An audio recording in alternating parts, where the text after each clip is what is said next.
নমস্কার প্রিয় শ্রোতা বন্ধুরা, রাধা কৃষ্ণ উইথ পিয়ালি চ্যানেলে আমি পিয়ালি আছি আজকে আপনাদের সাথে শ্রীমদ্ ভগবত গীতা পাঠ করে শোনানোর জন্য। প্রিয় শ্রোতা বন্ধুরা, শ্রীমদ্ ভগবত গীতা যা প্রত্যেকটি জীবের এবং সর্বোপরি সকল ব্যক্তি বা সকল মানুষের অবশ্যই পড়া বা জানা উচিত।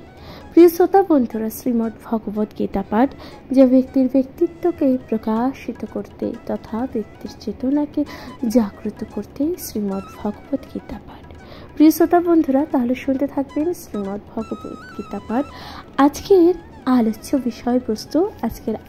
বিষয়বস্তু শ্রীমদ্ ভগবত গীতা নবম অধ্যায় রাজগুহ যোগের 4th শ্লোক। প্রিয় শ্রোতা বন্ধুরা, তাহলে আজকের আলোচ্য বিষয় হচ্ছে রাজগুহ যোগের 4th শ্লোক। অবশ্যই আপনাদের তা ভালো লাগবে এবং আপনাদের গুরুত্বপূর্ণ মতামত দিয়ে জানাতে একদমই ভুলে যাবেন না। শুনতে থাকুন শ্রীমদ্ ভগবত গীতা পাঠ।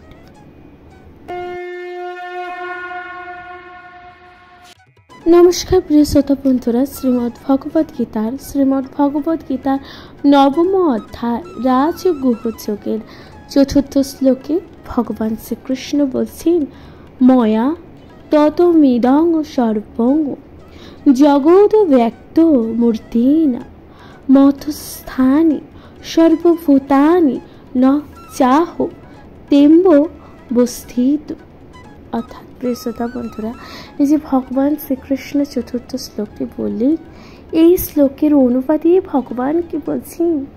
ভগবান বলছেন, অব্যক্ত রূপে আমি সমস্ত জগতে ব্যক্ত আছি, সমস্ত জীব আমাতে অবস্থিত, কিন্তু আমি তাদের মধ্যে অবস্থিত নই। প্রিয় শ্রোতা বন্ধুরা, ভগবান শ্রীকৃষ্ণ কত সুন্দরভাবে তার ব্যাখ্যা করেছে। আশা করছি তা আপনাদের ভালো লেগেছে। এরপর ভগবান কি বলছেন দেখুন। ভগবান শ্রীকৃষ্ণ এরপর বলছেন, এর তাৎপর্য বলছেন কি, স্থূল ও জড় জগতের বা জড় ইন্দ্রিয়ের দ্বারা পরমেশ্বর ভগবানকে উপলব্ধি করা যায় না। এ বিষয়ে বলা হয়েছে যে, কি বলেছে দেখুন, এ বিষয়ে বলা হয়েছে যে তত অত শ্রীকৃষ্ণ নামাদি ন ভবেত গ্রাহ্যমেন্দ্রিয় শিবন্মুখে হে জিহাদ স্বয়মেব স্ফুত তদ। ভগবান এই যে শ্লোকটি বললেন, এই শ্লোকের অনুপাতে ভগবান কি বলছেন? ভগবান শ্রীকৃষ্ণ বলছেন, জড় ইন্দ্রিয়ের দ্বারা ভগবান শ্রীকৃষ্ণের নাম, রূপ, যশ, লীলা আদি উপলব্ধি করা যায় না। সদ্গুরুর তত্ত্বাবধানে যিনি শুদ্ধ ভগবত ভক্তির সাধন করেন, তিনি কেবল তার কাছে প্রকাশিত হন। ব্রহ্মসংহিতায় বলা হয়েছে যে প্রেমাঞ্জন ছুরিত ভক্তি বিলোচনেন সন্ত সদৈব হৃদয় এষু বিলকয়ন্তি। প্রিয় শ্রোতা বন্ধুরা, ভগবান শ্রীকৃষ্ণ এই যে শ্লোকটি বললেন, এই শ্লোকের অর্থ কি বলছেন? ভগবান বলছেন, পরমেশ্বর ভগবান শ্রী গোবিন্দের প্রতি অপ্রাকৃতিক প্রেম ও ভক্তি বিকাশের ফলে অন্তরে ও বাইরে তাকে সর্বদা দর্শন করা হয়। তাই তিনি সকলের কাছে প্রকট নন। এখানে বলা হয়েছে যে যদিও তিনি সর্বব্যাপ্ত, সর্বত্র স্থিত, তবু তিনি জড় ইন্দ্রিয়ের দ্বারা অনুভূত হন না। এখানে অব্যক্ত মূর্তিনা কথাটির দ্বারা সেই কথাটি বোঝানো হয়েছে, কিন্তু প্রকৃতপক্ষে আমরা তাকে দেখতে না পেলেও সব কিছু তাকেই আশ্রয় করে আছে। এরপর ভগবান 7ম অধ্যায় কি বলছেন দেখুন। সপ্তম অধ্যায়ে আমরা যে বিষয়ে আলোচনা করেছি, সমগ্র মহাজাগতিক সৃষ্টি ভগবানের কেবল দুটি শক্তি, উৎকৃষ্ট চিন্ময় শক্তি ও নিকৃষ্ট জড়শক্তির সমন্বয়ে গঠিত। সমস্ত ব্রহ্মাণ্ডে সূর্য কিরণের যে বিস্তারের মতন ভগবানের শক্তি সম্পূর্ণ সৃষ্টিতে বিস্তৃত এবং সবকিছুই সেই শক্তিরও আশ্রয় বিদ্যমান। দেখুন, ভগবান শ্রীকৃষ্ণ বলছেন, এই যে সমস্ত ব্রহ্মাণ্ডে যে সূর্য কিরণ যে বিস্তারে ভগবানের শক্তি সম্পূর্ণ সৃষ্টিতে যে বিস্তৃত রয়েছে, তার সবকিছু যে শক্তির উৎস আশ্রয় কিন্তু ভগবানের কাছে তা বিদ্যমান। কিন্তু তা বলে এই সিদ্ধান্ত করা উচিত নয় যে সর্বব্যাপ্ত হবার ফলে ভগবান তার ব্যক্তিগত সত্তা হারিয়ে ফেলেছেন। প্রিয় শ্রোতা বন্ধুরা, তাই ভগবান বলছেন যে দেখুন, এই যে তার মানে এই কথা একদমই উচিত নেই যে সর্বব্যাপ্ত হবার ফলে ভগবান তার ব্যক্তিগত যে সত্তা তা হারিয়ে ফেলেছেন। এই যুক্তিকে ভ্রান্ত বলে প্রতিপন্ন করবার জন্য ভগবান বলেছেন, কি বলেছেন ভগবান, আমি সর্বব্যাপক এবং সবকিছু আমাকে আশ্রয় করে আছে, তবুও আমি সব কিছু থেকেই স্বতন্ত্র। দৃষ্টান্ত স্বরূপে বলা যায় যে একজন রাজা একটি সরকার বা প্রশাসনের কর্তা এবং প্রশাসন তার শক্তির প্রকাশ। বিভিন্ন প্রশাসনিক বিভাগগুলি তার বিভিন্ন শক্তি এবং প্রতিটি বিভাগ ও তার ক্ষমতার আশ্রয়াধীন। তবুও তিনি স্বয়ং প্রতিটি বিভাগে ব্যক্তিগতভাবে বর্তমান থাকেন না। এটি অবশ্যই একটি স্থূল উদাহরণ। এটি কিন্তু একটি স্থূল উদাহরণ। সেই রকম প্রকাশিত যা কিছু আমরা দেখি এই জড় জগতে, চিন্ময় জগতে সৃষ্ট সব কিছুই পরমেশ্বর ভগবানের শক্তির আশ্রয় করে তা বর্তমান। ভগবান শ্রীকৃষ্ণ বলছেন, ভগবানের বিভিন্ন শক্তির প্রশাসনের বা প্রসারণের ফলে সৃষ্টির উদ্ভব হয় এবং ভগবদ্গীতাতে সেই সম্বন্ধে বলা হয়েছে যে বৃষ্ঠভারী অমিদং কৃতস্মন্য, তার বিভিন্ন শক্তির প্রসারণের মাধ্যমে তিনি ব্যক্তিগত প্রতিরূপে সর্বত্রই বিদ্যমান। প্রিয় বন্ধুরা, তাই ভগবান বলছেন যে তার বিভিন্ন শক্তির প্রসারণের মাধ্যমে তিনি যে ভগবান, যে ব্যক্তিগত প্রতিরূপে সর্বত্র বিদ্যমান, তা কিন্তু বলা হয়েছে। প্রিয় বন্ধুরা, তাহলে এখানেই সমাপ্ত হচ্ছে চতুর্থ শ্লোক। আশা করছি আপনাদের ভালো লাগছে। প্রিয় বন্ধুরা, শ্রীমদ্ ভগবত গীতা পাঠ আপনারা কে কোথা থেকে শুনছেন অবশ্যই আপনাদের গুরুত্বপূর্ণ মতামত দিয়ে জানাতে ভুলে যাবেন না। চ্যানেলে প্রথমবার শুনে থাকলে অবশ্যই চ্যানেলটিকে সাবস্ক্রাইব করে দেবেন এবং লাইক কমেন্ট শেয়ার করে পাশে থাকবেন। প্রিয় শ্রোতা বন্ধুরা, তাহলে শুনতে থাকুন এর পরবর্তী শ্লোক, পঞ্চম শ্লোকে ভগবান শ্রীকৃষ্ণ কি বলছেন, আসুন তার যথাযথ ব্যাখ্যা করা যাক।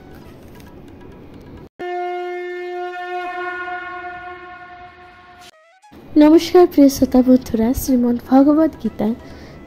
ভগবদ গীতা নবম অধ্যায় রাজগুহ যোগের পঞ্চম শ্লোকে ভগবান কি বলছেন, ভগবান শ্রীকৃষ্ণ বলছেন, নচ মথ স্থানে ভূতানি পশ্য মে যোগমৈব স্বরম। ভূত ভিন্ন চ ব্রুতস্থ মমাত্ম ভূত ভাবন। প্রিয় শ্রোতা বন্ধুরা, এই যে ভগবান বললেন, এর অনুপাতে ভগবানকে বলছেন, ভগবান শ্রীকৃষ্ণের অনুপাতে বলছেন, যদিও সব কিছু আমারই সৃষ্টি, তবুও তারা আমাতে অবস্থিত নয়। আমার সৌন্দর্যের দর্শন করো। যদি আমি সমস্ত জীবকে ধারক এবং যদিও আমি সর্বপ্রাপ্ত, তবু আমি এই জড় সৃষ্টির অন্তর্গত নই। কেননা আমি নিজেই সমস্ত সৃষ্টির উৎস। প্রিয় শ্রোতা বন্ধুরা, ভগবান শ্রীকৃষ্ণ কত সুন্দরভাবে ব্যাখ্যা করছেন। প্রিয় শ্রোতা বন্ধুরা, ভগবান শ্রীকৃষ্ণ কত সুন্দরভাবে ব্যাখ্যা দিয়েছেন অনুবাদে। আশা করছি তা আপনাদের ভালো লাগছে। প্রিয় শ্রোতা বন্ধুরা, ভগবান শ্রীকৃষ্ণের পর তাৎপর্য কি বলছেন, আসুন তার যথাযথ ব্যাখ্যা করা যাক। ভগবান বললেন যে সব কিছুই তাকেই আশ্রয় করে আছে। মৎস্থানি সর্বভূতানি, তার মানে এই যে ভগবানকে সকল কিছুই আশ্রয় করে আছে। ভগবানের এই উক্তির ভ্রান্ত অর্থ করা উচিত নয়। এই জড় সৃষ্টির পালন ও পোষণের ব্যাপারে ভগবানের কোনো প্রত্যক্ষ কিন্তু সম্পর্কই নেই। কখনো কখনো আমরা একটি ছবিতে দেখতে পাই যে আটলানো নামে এক অতিকায় পুরুষ তার স্কন্ধে পৃথিবী ধারণ করে আছে। তাকে দেখে মনে হচ্ছে যে এই যে বিশাল গ্রহ পৃথিবীর ভার স্কন্ধে পৃথিবী ধারণ করে আছে। তাকে দেখে মনে হচ্ছে যে এই যে বিশাল গ্রহ পৃথিবীর ভার বহন করে সে অত্যন্ত ক্লান্ত। কিন্তু ভগবান শ্রীকৃষ্ণের ব্রহ্মাণ্ডের ধারণ সম্পর্কে এই ধরনের ভাবনা কিন্তু ঠিক নয়। দেখুন, ভগবান বলছেন এই যে ভগবানের সম্বন্ধে এই যে এই সকল ভ্রান্ত ধারণা, তা কিন্তু একদমই ঠিক নয়। তিনি বলেছেন সব কিছুই তাকে আশ্রয় করে থাকলেও তিনি তাদের থেকে সম্পূর্ণ স্বতন্ত্র। গ্রহমণ্ডলীয় মহাকাশে ভাসমান এবং এই মহাকাশ ভগবানের শক্তি, কিন্তু তিনি মহাকাশ থেকে ভিন্ন। তিনি স্বতন্ত্রভাবেই অধিষ্ঠিত থাকেন। তাই ভগবান বলেছেন, তারা যদিও আমার অচিন্ত শক্তিতে অবস্থান করে, কিন্তু তবুও পরমেশ্বর ভগবান রূপে আমি তাদের থেকে একেবারেই স্বতন্ত্র। এটি ভগবানের অচিন্ত ঐশ্বর্য। নিরুক্তি নামে বৈদিক অভিধানে বলা হয়েছে যে যুজ্যতে অনেন দুর্ঘটেষু কার্যেষু, ভগবান তার বিচিত্র শক্তির প্রভাবে অদ্ভুত অচিন্ত লীলা পরিবেশন করেন। তিনি বিভিন্ন শক্তি সম্পন্ন পুরুষ এবং তার সংকল্প হচ্ছে বাস্তব সত্য। এভাবে পরমেশ্বর ভগবানকে উপলব্ধি করা উচিত। আমরা অনেক কিছুই করার চিন্তা করতে পারি, অর্থাৎ মানুষ অনেক কিছু করার কথা কিন্তু চিন্তা করতে পারে, কিন্তু তাদের বাস্তবে রূপদান করতে গেলে আমাদের নানাভাবে প্রতিবন্ধকতার সম্মুখীন হতে হয় এবং অনেক সময় আমাদের ইচ্ছানুসারে তা করা সম্ভব হয়ে ওঠে না। ভগবান শ্রীকৃষ্ণ বলছেন যে দেখুন, আমাদের কিন্তু জীবনে অনেক কিছু করার ইচ্ছা থাকে, কিন্তু সেই সকল কর্ম করতে গেলে নানান রকম বাধা বিঘ্ন, নানান রকম প্রতিকূলতার মধ্যে দিয়ে আমাদের কিন্তু যেতে হয়, এবং অনেক সময় আমাদের সেই ইচ্ছাগুলো কিন্তু, সেই ইচ্ছা অনুসারী কর্মগুলো কিন্তু আর করা হয়েই ওঠে না। তাই ভগবান বলছেন কিন্তু কিন্তু শ্রীকৃষ্ণ যখন কোনো কিছু করতে চান, অর্থাৎ ভগবান শ্রীকৃষ্ণ যখন কোনো কিছু করতে চান, তখন তার সংকল্প মাত্রই সবকিছু এত সুষ্ঠুভাবে সাধিত হয় যে তার বাস্তবতা কল্পনারও অতীত।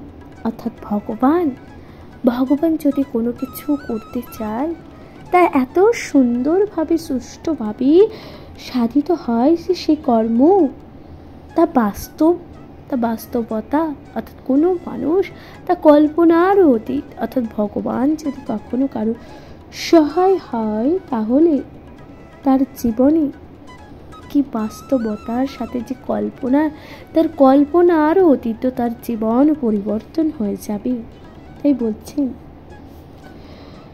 ভগবান এই সত্যের ব্যাখ্যা করেছেন, যদিও তিনি সম্পূর্ণ জড় সৃষ্টির ধারক ও প্রতিপালক। অর্থাৎ ভগবান শ্রীকৃষ্ণ এই যে সম্পূর্ণ জগতের ধারক, অর্থাৎ ধরে রেখেছে, এই যে জগৎ সংসারকে ধরে রাখা বা সৃষ্টিকে পালন করা কে করছে, তাহলে ভগবান শ্রীকৃষ্ণ। কিন্তু তবুও তিনি তা স্পর্শ করেন না। কেবলমাত্র তার পরম বলবোধ ইচ্ছা শক্তির দ্বারা সম্পূর্ণ সৃষ্টির সৃজন, ধারণ, পালন ও সংহার সাধিত হয়। আমাদের জড়, মন ও স্বয়ং ব্যক্তি সত্তার মধ্যে ভেদ আছে। অর্থাৎ এই যে আমাদের জড় মন এবং স্বয়ং যে ব্যক্তি সত্তার মধ্যে কিন্তু ভেদ আছে, কিন্তু ভগবানের মন ও স্বয়ং তিনি সর্বদাই অভিন্ন। কারণ তিনি হচ্ছেন পরম চৈতন্য। যুগোৎপতভাবে ভগবান সব কিছুর মধ্যে বিদ্যমান। অর্থাৎ যুগোৎপতভাবে ভগবান শ্রীকৃষ্ণ কিন্তু সকল কিছুর মধ্যে বিদ্যমান। তবু সাধারণ মানুষ বুঝতে পারে না কিভাবে তিনি স্বয়ং সর্বত্র বর্তমান থাকেন। প্রিয়তা বন্ধুরা, কিন্তু তারপরও সাধারণ মানুষ এটা বুঝতে পারে না যে ভগবান কিভাবে সর্বত্র বিরাজমান থাকে। ভগবান জড় সৃষ্টির থেকে ভিন্ন, তবুও তিনি সব কিছুই তাকে আশ্রয় করে আছে। এই অচিন্ত সত্যকে এখানে যোগমীশ্বরম অর্থাৎ ভগবানের যোগ শক্তি বলে বর্ণনা করা হয়েছে। তাহলে এই যে ভগবান এই যে যোগ শক্তি বলে বর্ণনা করা হয়েছে এই সমস্ত কিছুকে। প্রিয় শ্রোতা বন্ধুরা, আশা করছি আপনাদের পঞ্চম শ্লোক ভালো লেগেছে। তাহলে শ্রীমদ্ ভগবত গীতার 9ম অধ্যায় অর্থাৎ রাজগৃহ যোগের 5ম শ্লোক এখানেই সমাপ্ত হচ্ছে। আশা করছি তা আপনাদের ভালো লাগছে। প্রিয় শ্রোতা বন্ধুরা, অনুগ্রহ করে আপনাদের গুরুত্বপূর্ণ মতামত দিয়ে জানাতে ভুলে যাবেন না। অবশ্যই শুনতে থাকবেন শ্রীমদ্ ভগবত গীতা পাঠ। এর পরবর্তী শ্লোক 6ষ্ঠ শ্লোকে ভগবান শ্রীকৃষ্ণ কি বলছেন, আসুন তার যথাযথ ব্যাখ্যা করা যাক। শুনতে থাকুন শ্রীমদ্ ভগবত গীতা পাঠ।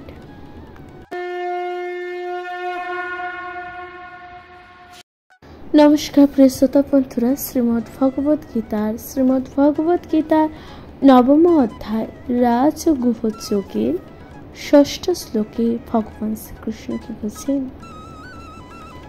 ভগবান বলছেন, যথাকাশ স্থিত নিত্যাং বায়ু সর্বত্রগ মহান তথা সর্বাণি ভূতানি মৎস্যস্থানি তু পরাত থয়। প্রিয় শ্রোতা বন্ধুরা, এই যে ভগবান শ্রীকৃষ্ণ অনুবাদে কি বললেন, অনুবাদে এখানে বলছেন অবগত হও যে, অবগত হও যে মহান বায়ু যেমন সর্বত্র বিচরণশীল হওয়া সত্ত্বেও সর্বদা আকাশে অবস্থান করে, তেমনি সমস্ত সৃষ্ট জীব আমাতে অবস্থান করে। ভগবান তাৎপর্যে কি বলছেন? তাৎপর্যে বলছেন এই বিশাল জড়সৃষ্টি কিভাবে ভগবানকে আশ্রয় করে আছে, এই সত্য সাধারণ মানুষের কাছে অচিন্তনীয়। তাই আমাদের বোঝাবার জন্য ভগবান এখানে একটি উদাহরণ অবতারণ করেছে।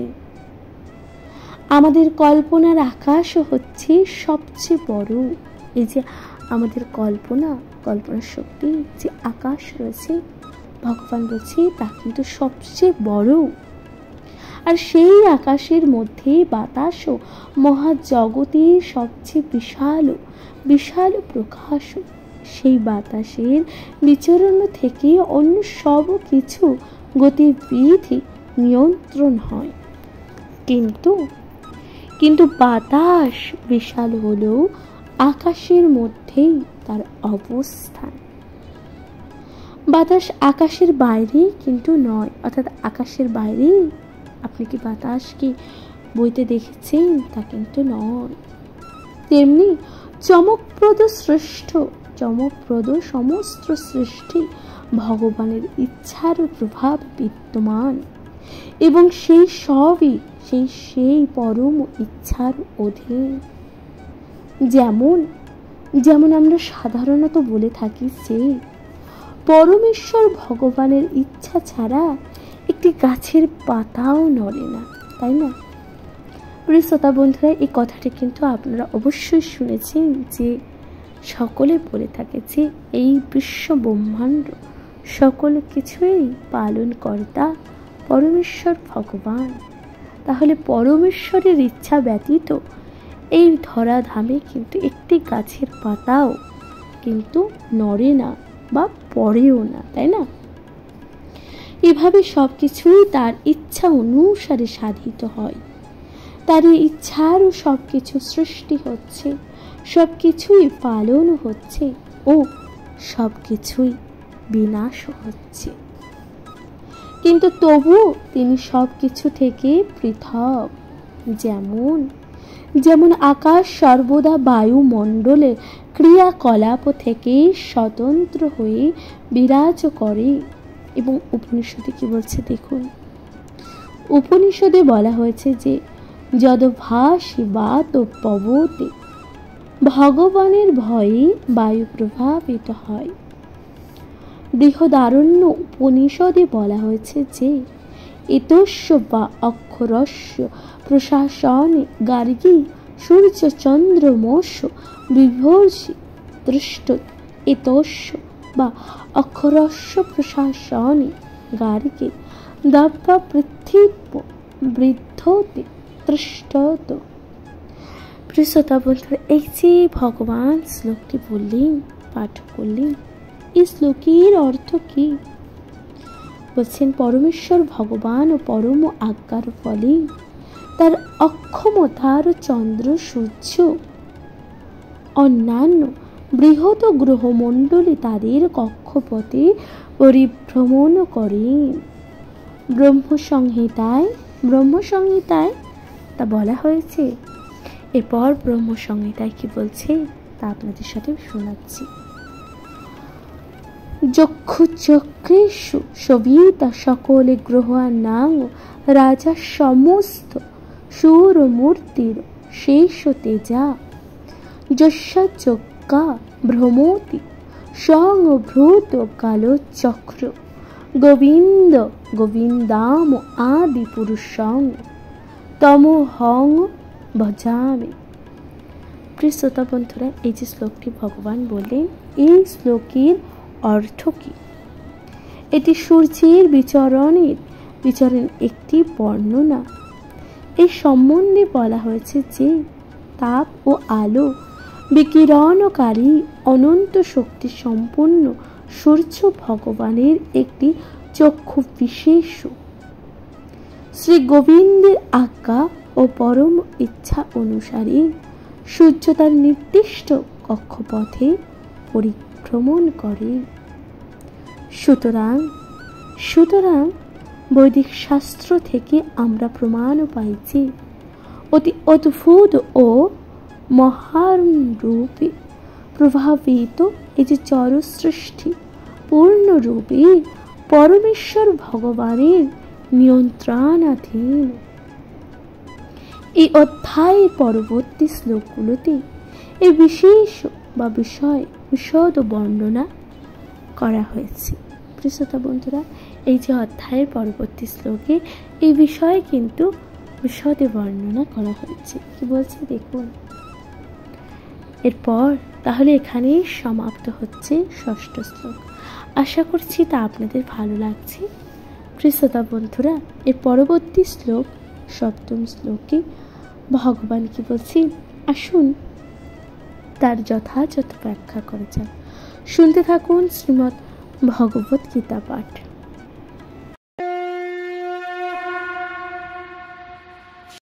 নমস্কার প্রিয় শ্রোতা বন্ধুরা, শ্রীমদ্ ভগবত গীতার নবম অধ্যায় রাজ ও গ্রহযোগের সপ্তম শ্লোকে ভগবানকে বলছেন, ভগবান শ্রীকৃষ্ণ বলছেন, সর্বভূতানি কৌন্তয় প্রকৃতিং ইয়ান্তি মামিকাম কল্পক্ষয় পুনঃস্থানি কল্পাত্ত বীজ অম্মহম। প্রিয় শ্রোতা বন্ধুরা, এই যে ভগবান শ্রীকৃষ্ণ কি সুন্দরভাবে বললেন।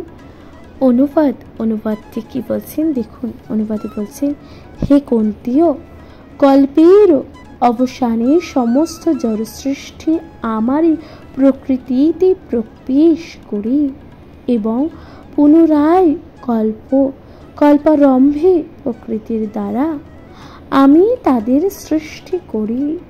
শ্রোতা বন্ধুরা, ভগবান কত সুন্দরভাবে তার ব্যাখ্যা করলেন। এরপর তাৎপর্য কি বলছেন ভগবান শ্রীকৃষ্ণ? তাৎপর্য বলছেন, এই জড় জগতের সৃষ্টি স্থিতি ও প্রলয়ের পরমেশ্বর ভগবানের ইচ্ছার উপরে সম্পূর্ণভাবে নির্ভর করে।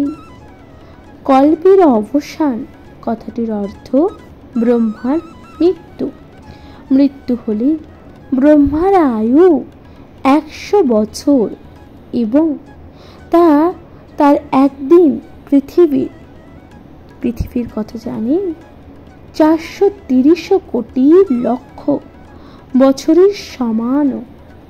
তার রাত্রি স্থিতিকাল একই, তার এক মাস এই রকম 30 দিন ও রাত্রির সমন্বয়।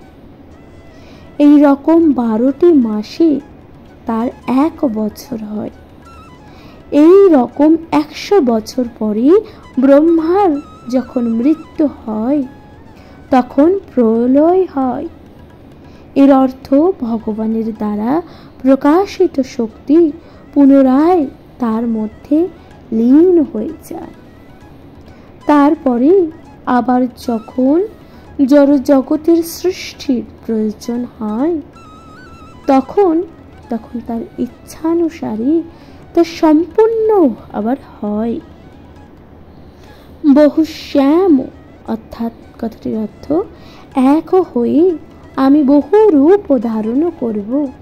এটি বৈদিক সূত্র ছান্দোক্য উপনিষদে কিন্তু দেখা যায়। তিনি নিজেকে এই মায়া শক্তি বিস্তার করেন এবং তার ফলে সমস্ত জড় জগৎ ও পুনরায় প্রকট হয়। শ্রোতা বন্ধুরা, এই যে মায়া শক্তির দ্বারা আবারও কিন্তু বিস্তার করে এবং পুনরায় আবার কিন্তু এই যে জড় জগতের সৃষ্টি হয়। প্রিয় শ্রোতা বন্ধুরা, আশা করছি আপনাদের তা ভালো লাগছে। শ্রীমদ্ ভগবত গীতা এই যে এখানে সমাপ্ত হচ্ছে সপ্তম শ্লোক, আশা করছি তা ভালো লাগছে। এর পরবর্তী শ্লোক অষ্টম শ্লোকে ভগবান শ্রীকৃষ্ণ কি বলছেন, আসুন তার যথাযথ ব্যাখ্যা করা যাক। শুনতে থাকুন শ্রীমদ্ ভগবত গীতা পাঠ। প্রিয় শ্রোতা বন্ধুরা,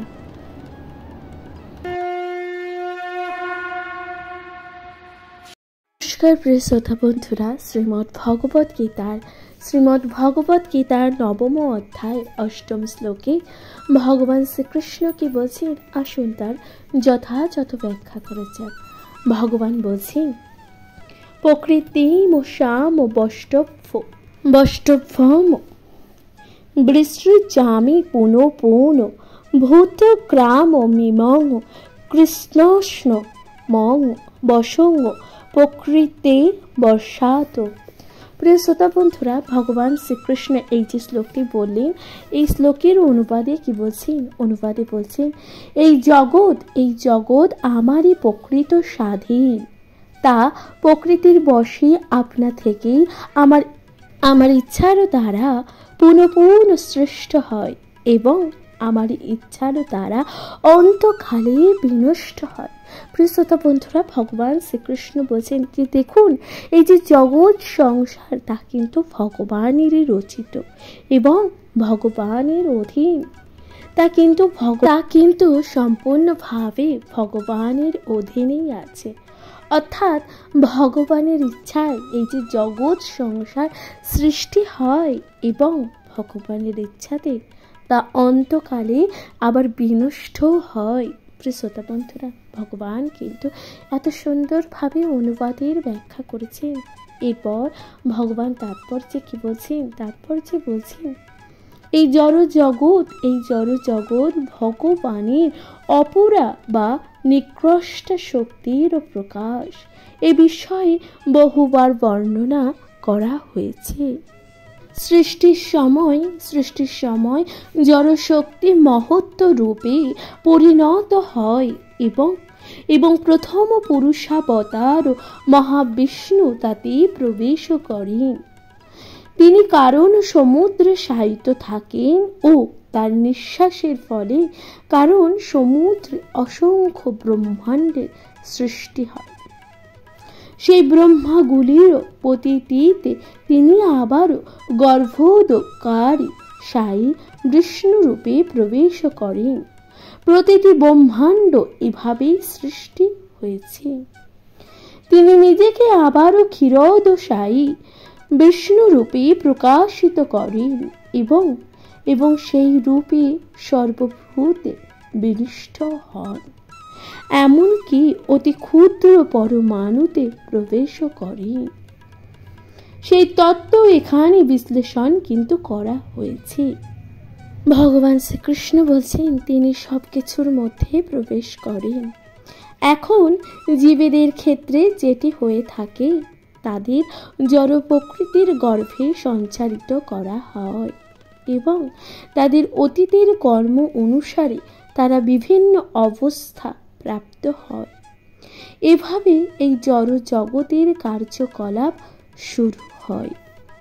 সৃষ্টির একেবারে শুরু থেকে বিভিন্ন প্রজাতির জীবদেরও কার্যকলাপ শুরু হয়ে যায়।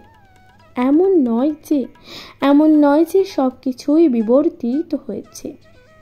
ব্রহ্মাণ্ড সৃষ্টির সঙ্গে সঙ্গে একই সময়ে বিভিন্ন প্রজাতির সৃষ্টি হয়েছে।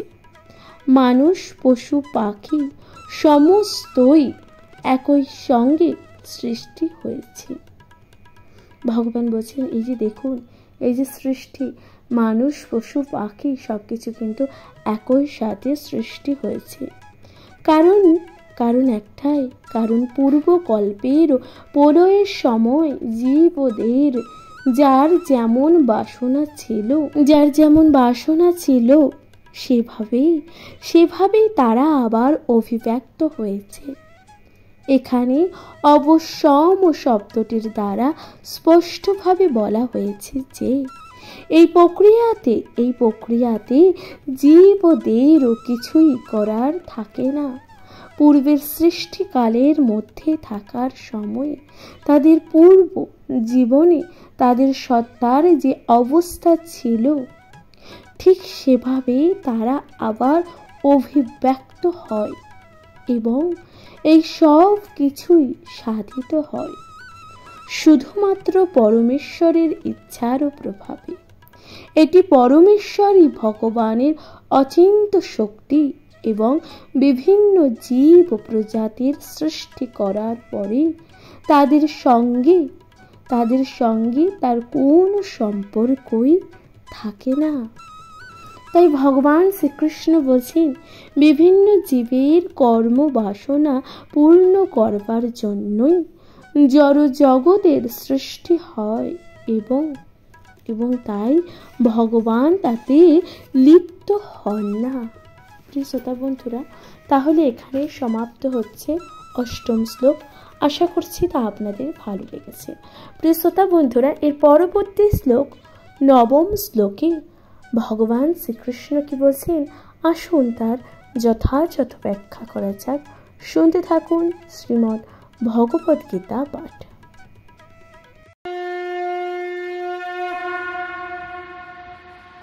নমস্কার প্রিয় শ্রোতা বন্ধুরা, শ্রীমদ্ ভগবদ গীতার নবম অধ্যায় রাজগুহ যোগে নবম শ্লোকে ভগবান কি বলছেন, ভগবান শ্রীকৃষ্ণ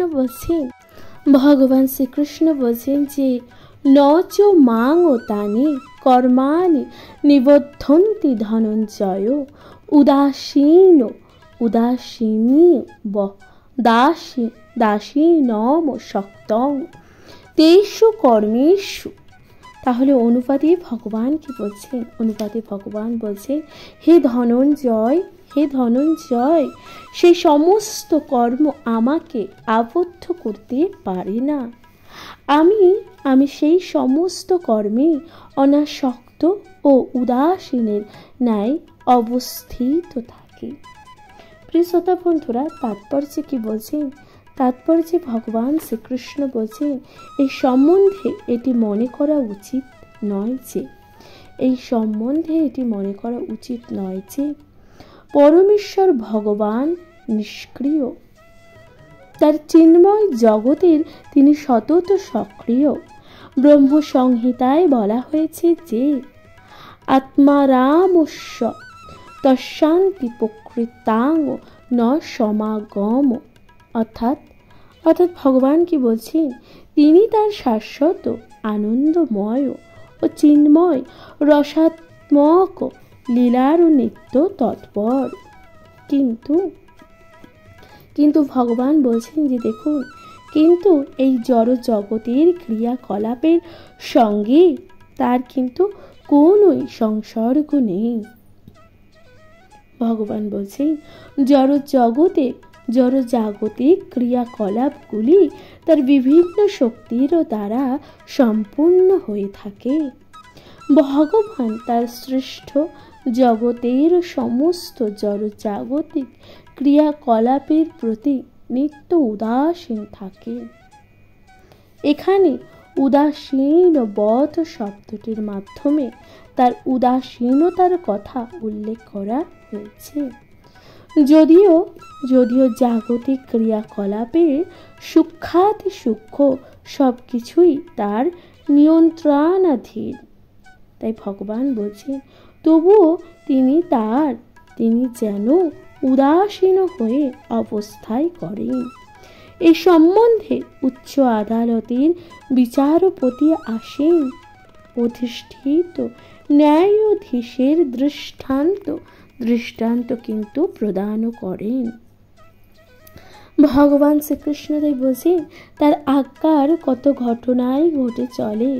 কারোর প্রাণদণ্ড হয়, কারোর বা কারাবাস হয়, কেউ বা অসীম সম্পদ লাভ করে, কিন্তু তবুও তিনি নিরপেক্ষভাবে উদাসীন হয়ে থাকেন। ভগবান শ্রীকৃষ্ণ বলছেন, সেই সমস্ত লাভ ও ক্ষতির সঙ্গে তার কিন্তু কোনো সম্পর্ক নেই। তেমনি যদিও এই যে জড় জগতের প্রতিটি ব্যাখ্যাকেই বা প্রতিটি ব্যাপারেই ভগবানের হাত থাকে, তবুও তিনি সব কিছুর থেকেই সর্বদা উদাসীন। তাই বেদান্ত সূত্রে বলা হয়েছে যে বৈষম্য নৈর্ঘণ্য ন তিনি এই জড় জগতের দ্বন্দ্বের মধ্যে অবস্থান করেনও না। তিনি এই সমস্ত দ্বন্দ্বের অতীত। এই জগতের সৃষ্টি এবং বিনাশের প্রতি তার কিন্তু কোনো আসক্তি নেই। পূর্বকৃত কর্ম অনুসারে জীব ভিন্ন ভিন্ন প্রজাতির দেহ ধারণ করে এবং ভগবান তাতে কোনো রকম হস্তক্ষেপ করেন না। প্রিয় শ্রোতা বন্ধুরা, ভগবান শ্রীকৃষ্ণ বলছেন যে দেখুন, পূর্বের কর্ম অনুযায়ী মানুষ কিন্তু অর্থাৎ জীব কিন্তু বিভিন্ন রকমের দেহ ধারণ করেন, অর্থাৎ ভিন্ন ভিন্ন প্রজাতির দেহ ধারণ করেন। এখানে ভগবানের কিন্তু কোনো রকম হস্তক্ষেপ ভগবান করেন না। কারণ জীব যেমন কর্ম করবেন সেই কর্ম অনুযায়ী তাকে সেই কর্মের ফল ভোগ করতে হয়।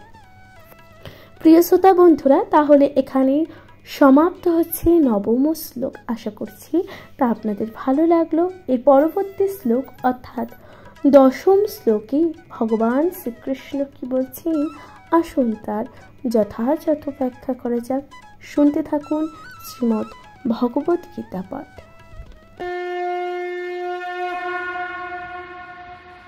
নমস্কার প্রিয় শ্রোতা বন্ধুরা, শ্রীমদ্ ভগবত গীতার নবম অধ্যায় অর্থাৎ রাজগুহযোগের দশম শ্লোকে ভগবান শ্রীকৃষ্ণ কি বলছেন। দশম শ্লোকে ভগবান বলছেন, মধ্যাহ্নক্ষেন প্রকৃতি সুয়তে সমুচাচরম হেতু নানেন কন্তেয় জগদ্দি পরিবর্ততে। প্রিয় শ্রোতা বন্ধুরা, এই যে দশম শ্লোকটি বলেছেন, দশম শ্লোকে ভগবান কি বলছেন, ভগবান অনুবাদে বলছেন, হে কুন্তীয় অর্থাৎ কুন্তীর পুত্র, আমার অধ্যক্ষরতা জড় প্রকৃতির এই যে চরাচর বিশ্ব সৃষ্টি করে, প্রকৃতির নিয়মে এই জগৎ পুনঃ সৃষ্টি হয় এবং ধ্বংস হয়। তাইলে অর্জুন অর্থাৎ অর্জুনকে ভগবান কুন্তীয় অর্থাৎ কুন্তীর পুত্র বলেই সম্বোধন করে বলছেন, এই যে জড় প্রকৃতির চরাচরে বিশ্ব সৃষ্টি হয় বা বিশ্ব সৃষ্টি করি এবং প্রকৃতির নিয়মে এই জগৎ পুনঃ সৃষ্টি হয় এবং আবার কিন্তু ধ্বংস হয়। ভগবান কত সুন্দরভাবে অনুবাদের ব্যাখ্যা করেছেন। এরপর ভগবান শ্রীকৃষ্ণ তাৎপর্য কি বলেছেন, তাৎপর্য বলছেন, এখানে স্পষ্টভাবে বলা হয়েছে যে প্রাকৃতিক জগতের সমস্ত ক্রিয়াকলাপ থেকে সম্পূর্ণ নির্লিপ্ত থাকলেও ভগবানই পরম অধ্যক্ষ, পরমেশ্বর পরম ইচ্ছা শক্তির প্রভাবে এই যে জড় জগতের প্রকাশ হয়, কিন্তু তার পরিচালনা করি জড় প্রকৃতি।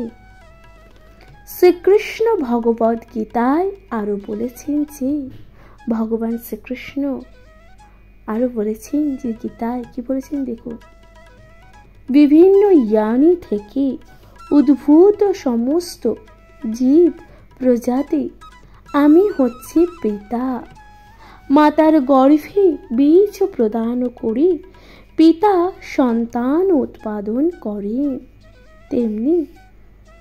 তেমনি পরমেশ্বর ভগবান তার দৃষ্টিপাতের মাধ্যমে এই যে জড় প্রকৃতির গর্ভে সমস্ত জীবকে সঞ্চারিত করেন এবং সমস্ত জীব তাদের পূর্ব কর্ম বাসনা অনুসারে ভিন্ন ভিন্ন রূপে ও যোনিপ্রাপ্ত হয়ে প্রকাশিত হয়। এই সমস্ত জীবেরাও যদিও ভগবানের দৃষ্টিপাতের ফলে জন্মগ্রহণ করেন, কিন্তু তাদের পূর্ব কর্ম বাসনা অনুসারে তারা ভিন্ন ভিন্ন দেহপ্রাপ্ত হয়।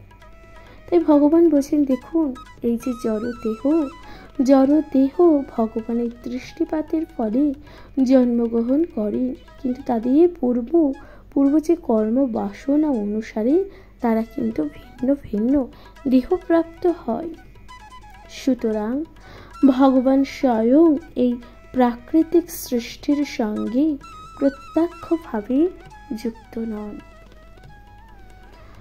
শুধুমাত্র তার দৃষ্টিপাতের ফলে জড় প্রকৃতির ক্রিয়াশীল হয়ে ওঠে এবং তার থেকে তৎক্ষণাৎ সম্পূর্ণ সৃষ্টির অভিব্যক্ত হয়। যেহেতু ভগবান মায়ার প্রতি দৃষ্টিপাত করেন, তাই তিনি নিঃসন্দেহে সক্রিয়, কিন্তু জড় জগতের সৃষ্টির সঙ্গে তার কিন্তু কোনো প্রত্যক্ষ সম্বন্ধই নেই।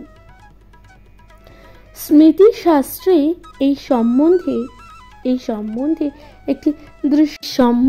একটি দৃষ্টান্ত দিয়ে বলা হয়েছে যে কারোর সামনে যখন একটি সুবাসিত ফুলও থাকে, তখন সেই ফুলের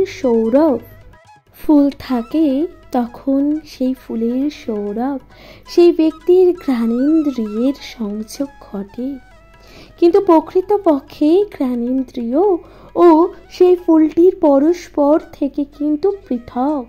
এই জড় জগৎ এবং ভগবানের মধ্যে এই রকমের সম্বন্ধ রয়েছে।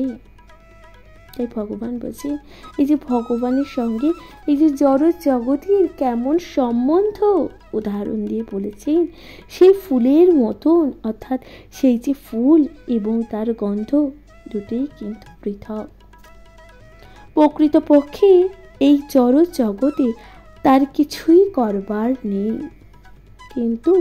কিন্তু তার দৃষ্টিপাত ও নির্দেশের মাধ্যমে তিনি এই জড় জগৎ সৃষ্টি করেন।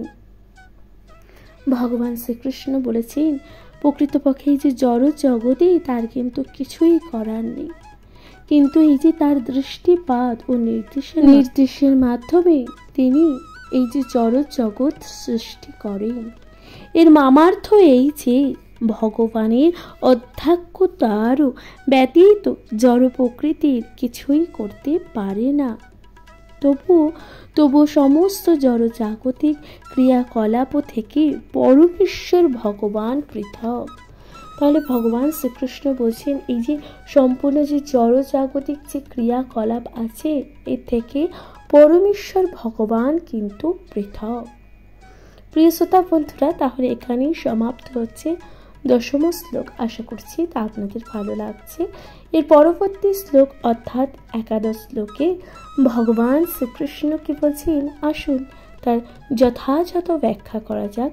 শুনতে থাকুন শ্রীমদ্ ভগবত গীতা পাঠ।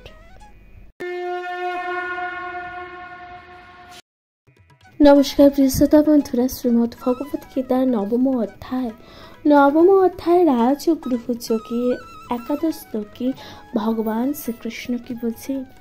ভগবান বলছেন, অবজানন্তি মাং মূঢ়া মনুষ্যেং তনুমশ্রিতম পরং ভাবম জানন্তে মম ভূত মহেশ্বরম। প্রিয় শ্রোতা বন্ধুরা, ভগবান শ্রীকৃষ্ণ কি বলছেন 11 শ্লোকে? ভগবান বলছেন, এর অনুবাদে বা কি বলছেন আসুন তা আপনাদের সাথে পাঠ করে শোনায়। ভগবান শ্রীকৃষ্ণ অনুবাদে বলছেন, আমি যখন মনুষ্যরূপে অবতীর্ণ হই, তখন মূর্খরা আমাকে অবজ্ঞা করে। তারা আমার পরম ভাব সম্বন্ধে অবগত নয় এবং আমাকে সর্বভূতের মহেশ্বর বলে জানে না। ভগবান কত সুন্দরভাবে তাহলে অনুবাদের ব্যাখ্যা করেছেন। এরপর ভগবান শ্রীকৃষ্ণ তাৎপর্যের কি বলছেন? তাৎপর্য বলছেন, এই অধ্যায়ে পূর্ববর্তী শ্লোকগুলির ব্যাখ্যা যে স্পষ্টভাবে উপলব্ধি করা যায় যে নবরূপে অবতরণ করলেও পরমেশ্বর ভগবান সাধারণ মানুষের নন। সমস্ত সৃষ্টির সৃজন, পালন ও সংহারকর্তা, পরমেশ্বর ভগবান কখনো একজন মানুষ হতে পারেন না, কিন্তু তবুও অনেক মূঢ় ব্যক্তিরা মনে করে যে শ্রীকৃষ্ণ একজন শক্তিশালী মানুষরূপী এবং তারও চেয়ে বেশি কিছু নয়। প্রকৃতপক্ষে তিনি আদিপুরুষ পরমেশ্বর ভগবান, যে সম্বন্ধে ব্রহ্মসংহিতায় প্রতিপন্ন করা হয়েছে। ঈশ্বর পরম কৃষ্ণ, তিনি পরম ঈশ্বর। সৃষ্টিতে একাধিক ঈশ্বর বা নিয়ন্তা রয়েছে, তাদের মধ্যে একজনকে অন্যজনের থেকে শ্রেষ্ঠ বলে মনে হয়।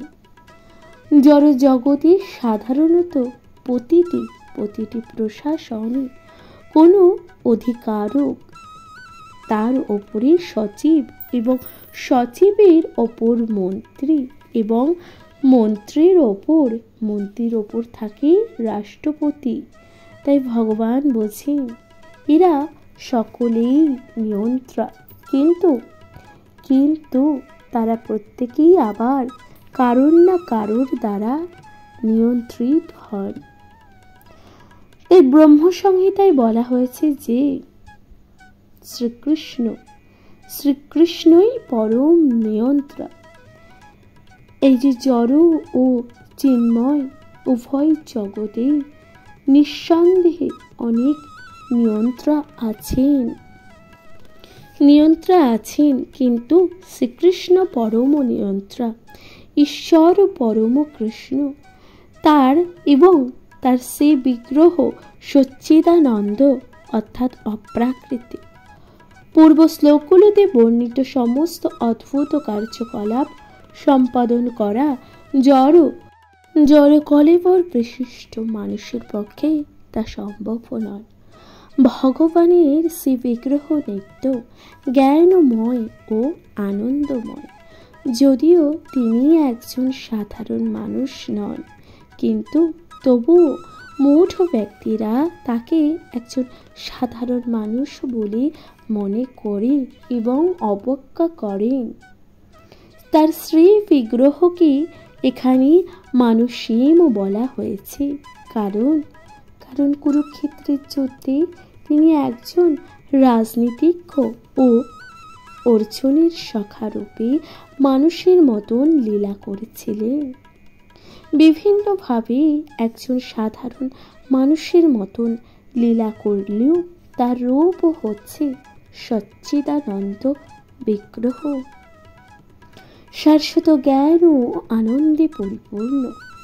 বৈদিক শাস্ত্রে সেই কথাই প্রতিপন্ন হয়েছে। সচ্চিদানন্দ রূপায় কৃষ্ণায়, অর্থাৎ কি বলছেন দেখুন, আমি পরমেশ্বর ভগবান শ্রীকৃষ্ণের চরণে প্রণতি জানাই, যার রূপ ও সচ্চিদানন্দময়। গোপাল তাপিনী উপনিষদে বলা হয়েছে যে বৈদিক শাস্ত্রে আরো অনেক বিবরণ আছে।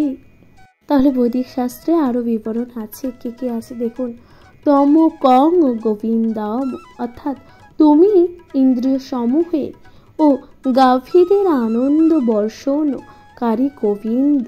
সচ্চিদানন্দ বিগ্রহ, তোমার রূপ অপ্রাকৃতিক জ্ঞানময় আনন্দময় ও নিত্য। গোপাল ও তাপসী উপনিষদে তা বলা হয়েছে।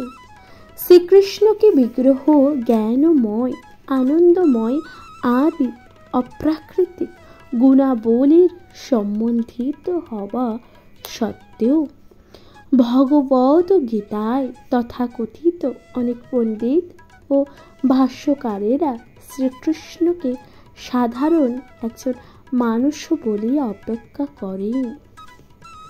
পূর্বকৃত পুণ্যকর্মের ফলে এই যে ধরনের পণ্ডিত হয়তো অসাধারণ কোনো ব্যক্তিত্ব রূপে জন্মগ্রহণ করে থাকতে পারে, কিন্তু শ্রীকৃষ্ণের সম্বন্ধে এই ধরনের ভ্রান্ত ধারণা তার জ্ঞানী বা তার জ্ঞানের স্বল্পতায় পরিচায়ক। তাই তাকে মূর্খ বলা হয়েছে কারণ কেবল মূর্খরাই শ্রীকৃষ্ণকে একজন সাধারণ মানুষ বলে মনে করে। ভগবান বলছেন, ভগবান শ্রীকৃষ্ণের অন্তরঙ্গ লীলা সমূহে এবং তার শক্তির ও বৈচিত্র্য সমূহে তাদের অজ্ঞানতার জন্যই কেবল তারা একজন সাধারণ মানুষ বলে মনে করে। তারা জানে না যে শ্রীকৃষ্ণের শ্রী অঙ্গ পূর্ণ জ্ঞান ও আনন্দের প্রতীক। তিনি সমস্ত সৃষ্টির অধীশ্বর এবং তিনি যে কোনো জীবকেই জড় জগতের বন্ধন থেকে মুক্ত করতে পারেন। শ্রীকৃষ্ণের এই সমস্ত অপ্রাকৃতিক ও গুণসমূহের কথা জানার ফলে এই ধরনের মূঢ় ব্যক্তিরা তাকে অবজ্ঞা করে। তারা এটি জানে না যে এই যে জড় জগতে পরমেশ্বর ভগবানের অবতরণ তার অন্তরঙ্গা সৃষ্টির বা শক্তির একটি প্রকাশ। তিনি মায়া শক্তির অধীশ্বর, যে কথা পূর্বে বহুবার উল্লেখ করা হয়েছে। এখানে কি বলছেন দেখুন, মম মায়া দূরত্বায়া, অর্থাৎ তিনি ঘোষণা করেছেন যে অতি প্রবল মায়া শক্তি সর্বতোভাবে তার অধীন এবং তার চরণাবিন্দে শরণাগত হবার ফলে যে কোনো জীবই এই মায়ার নিয়ন্ত্রণ থেকে সম্পূর্ণভাবে মুক্ত হতে পারে। শ্রীকৃষ্ণের শরণাগত হবার ফলে যদি বদ্ধ জীব মায়া শক্তির প্রভাব থেকে মুক্ত হতে পারে, তাহলে সমগ্র বিশ্ব ব্রহ্মাণ্ডের সৃজন, পালন ও সংহারের পরিচালক স্বয়ং সেই ভগবান কি করে আমাদের মতন জড় দেহধারী হতে পারেন, এটা ভগবান প্রশ্ন করছেন। অতএব শ্রীকৃষ্ণ সম্বন্ধে এই প্রকার ধারণা সম্পূর্ণ মূঢ়তাপূর্ণ। অর্থাৎ ভগবান শ্রীকৃষ্ণ সম্বন্ধে এই যে ধারণা, তা কিন্তু একদমই মূর্খের ন্যায়। মূর্খেরা হৃদয়ঙ্গম করতে পারে না যে সাধারণ মানুষের রূপ ও বিশিষ্ট পরমেশ্বর ভগবান শ্রীকৃষ্ণ ক্ষুদ্রাতি ক্ষুদ্র অণু থেকে বিরাট ও বিশ্বরূপী পর্যন্ত সব কিছুই নিয়ন্ত্রণ হতে পারেন। বৃহত্তর ও ক্ষুদ্রতর তাদের ধারণার অতীত, তাই তারা কল্পনাতেও তা করতে পারে না যে নরকার কেউ যখন কিভাবে জগৎপত অসীম ও ক্ষুদ্রতমকে নিয়ন্ত্রিত করতে পারেন। বস্তুত ভগবান এই অসীম ও সমীয়কে নিয়ন্ত্রণ করা সত্ত্বেও তিনি এই সৃষ্টির প্রকাশ থেকে সম্পূর্ণই স্বতন্ত্র হয়ে থাকেন। তার যোগ ও মিশ্বরম, অর্থাৎ অচিন্ত দিব্য শক্তি সম্বন্ধে স্পষ্টভাবে বলা হয়েছে যে শ্রীকৃষ্ণ অসীম ও কি বলছে ভগবান এই যে জগৎব্রত সম্বন্ধে কত সুন্দরভাবে বলেছেন যে শ্রীকৃষ্ণ অসীম ও অচিন্ত দিব্য শক্তি সম্পূর্ণ স্পষ্টভাবে বলা হয়েছে। শ্রীকৃষ্ণ অসীম ও সসীমকে জগৎপ্রতভাবে নিয়ন্ত্রণ করে সেগুলো থেকে পৃথক করতে পারেন। যদিও মূর্খরা তা কল্পনা করতে পারেন না যে কিভাবে একজন নবরূপী শ্রীকৃষ্ণ অসীম ও সমীহকে নিয়ন্ত্রণ করতে পারেন। কিন্তু শুদ্ধ ভক্তের এই সম্বন্ধে কোনো সন্দেহই থাকে না। কারণ তিনি জানেন যে শ্রীকৃষ্ণ স্বয়ং পরমেশ্বর ভগবান। তাই তিনি শ্রীকৃষ্ণর শ্রী চরণাবিন্দে সর্বতোভাবে আত্মসমর্পণ করেন এবং কৃষ্ণ ভাবনায় ভাবিত হয়ে ভগবত ভক্তি পরায়ণ হন। শ্রীকৃষ্ণের নবরূপী অবতারণ সম্বন্ধে সবিষেদবাদী ও নির্বিশেষবাদীদের মধ্যে অনেক মতভেদ আছে।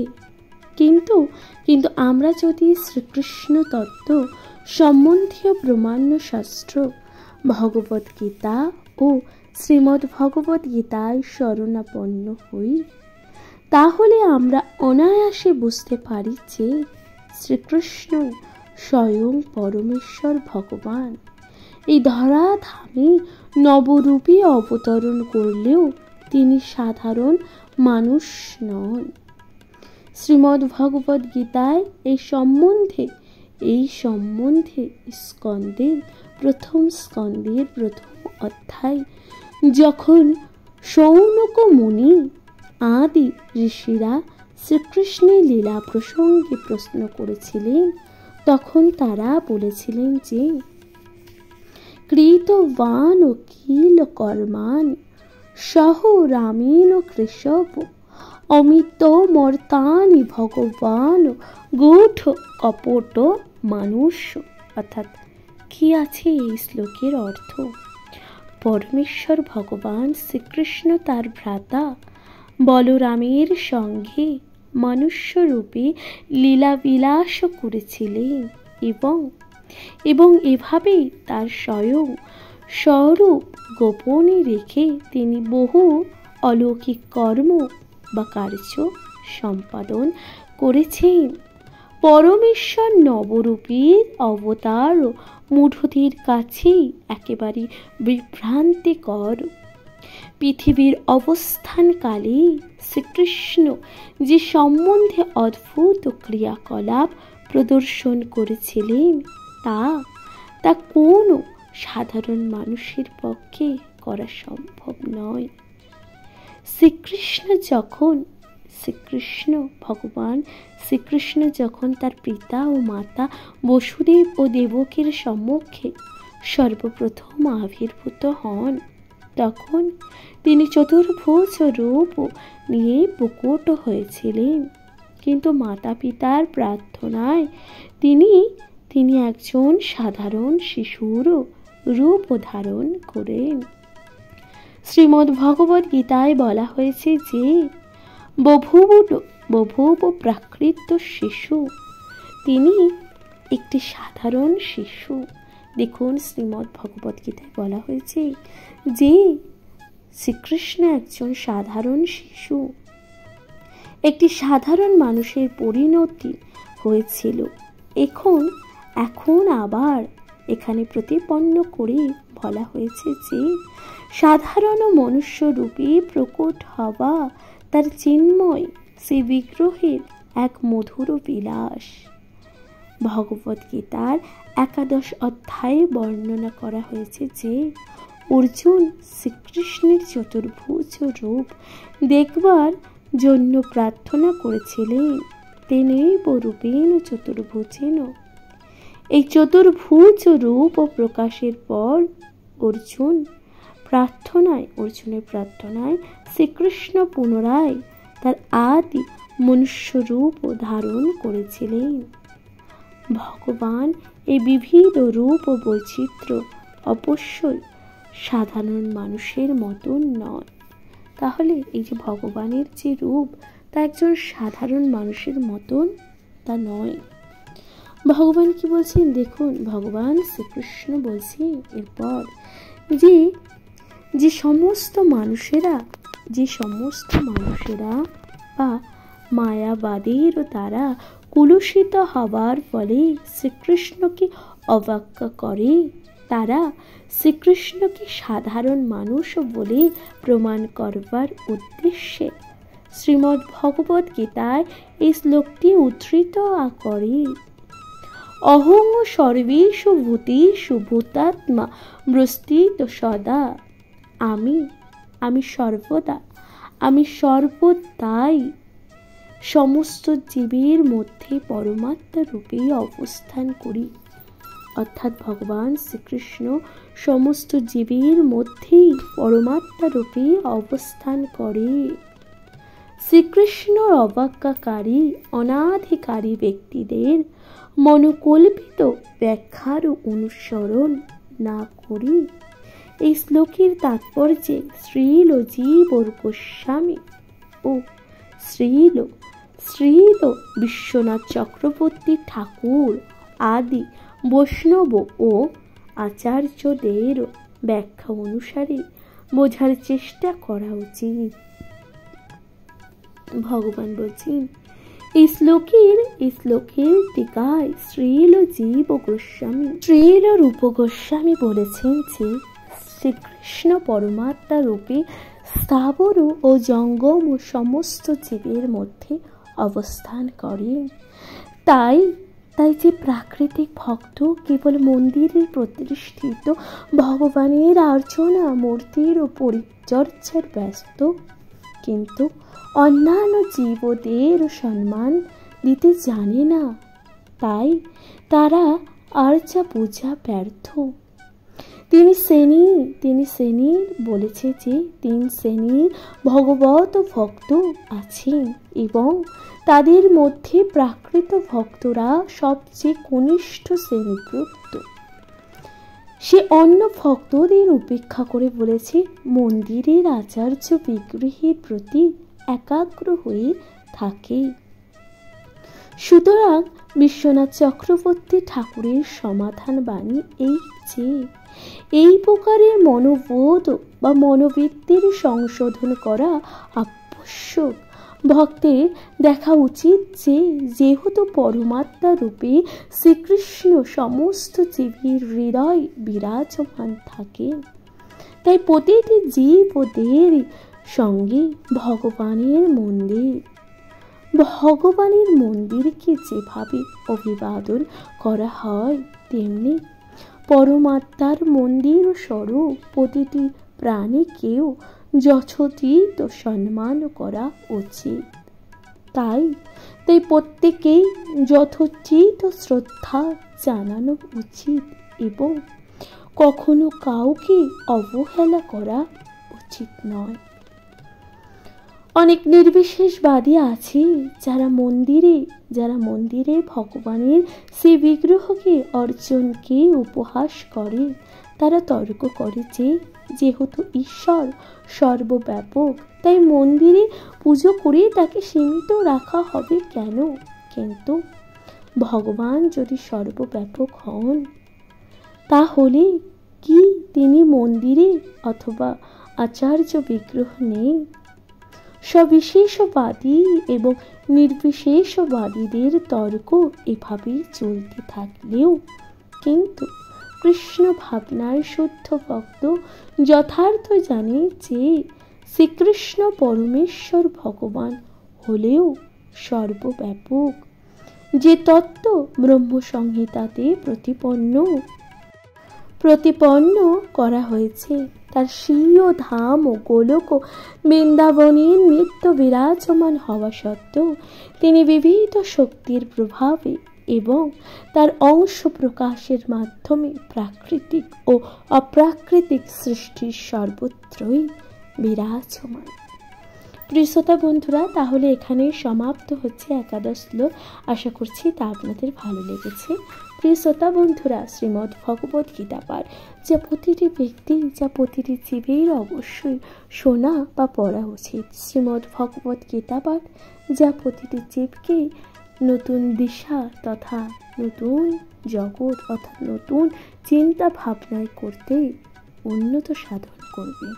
প্রিয় শ্রোতা বন্ধুরা, শ্রীমদ্ ভগবত গীতার আজকের পাঠ কেমন লাগলো আপনাদের গুরুত্বপূর্ণ মতামত দিয়ে জানাতে ভুলে যাবেন না। চ্যানেলে প্রথমবার থাকলে অবশ্যই চ্যানেলটিকে সাবস্ক্রাইব করে দিবেন, পাশে থাকবে লাইক, কমেন্ট এবং শেয়ার করে অবশ্যই পাশে থাকুন প্রিয় শ্রোতা বন্ধুরা। তাহলে আজকের মতো জানাচ্ছি এখানে বিদায়। ভালো থাকবেন, সুস্থ থাকবেন। জয় শ্রী রাধা কৃষ্ণ। নমস্কার।